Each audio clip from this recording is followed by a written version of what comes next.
C'est sur ce terrain de 20 000 m² que doit sortir de terre le futur collège de Parempuire d'ici 2022. Enfin devait, puisque la proximité d'une exploitation viticole située à une vingtaine de mètres de là, de l'autre côté de la rue, inquiète les parents d'élèves et la communauté éducative. En cause, le recours aux pesticides. Depuis plusieurs mois, ils mènent une bataille pour que le département construise cet établissement scolaire ailleurs. Les propriétaires du vignoble Clément Pichon, le château en question, ne semblent pas disposés à changer leur mode de culture, selon un représentant des parents d'élèves qui les a rencontrés. On leur a posé une question.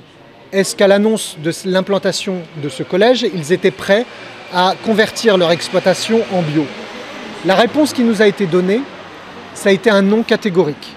Ça a été un non parce que, pour des raisons de rendement et de qualité des vignes.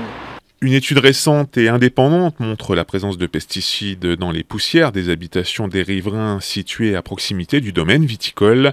Une réunion était donc organisée ce mardi matin entre les parents d'élèves et les associations d'un côté et les responsables du département de l'autre. Tous s'accordent à dire que l'actuel collège des Portes du Médoc de Parempuire, avec ses 700 élèves, est déjà saturé, trop vétuste.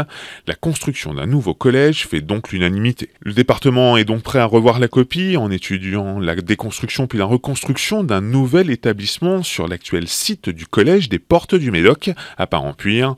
Les activités sportives et pédagogiques seraient dissociées sur deux terrains différents. Si cette option était retenue, un collège provisoire verrait le jour sur le terrain controversé le temps des travaux, c'est-à-dire 2 ou 3 ans. La marge de manœuvre du département est limitée, faute de foncier disponible sur la commune de Parempuire. Il ne peut aussi interdire l'utilisation de pesticides. C'est une responsabilité de l'État. En attendant que le législateur prenne ses responsabilités et interdise l'usage de ces produits et accompagne les viticulteurs dans cette transition, eh bien nous allons demander avec les associations au préfet de mettre en place un nouvel arrêté qui apportera, c'est vrai, donnera, c'est vrai, des contraintes supplémentaires aux exploitants viticoles.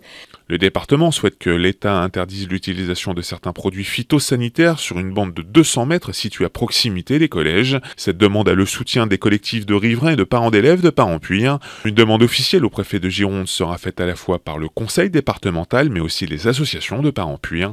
Une réunion de suivi de ce dossier devrait avoir lieu d'ici la fin du mois.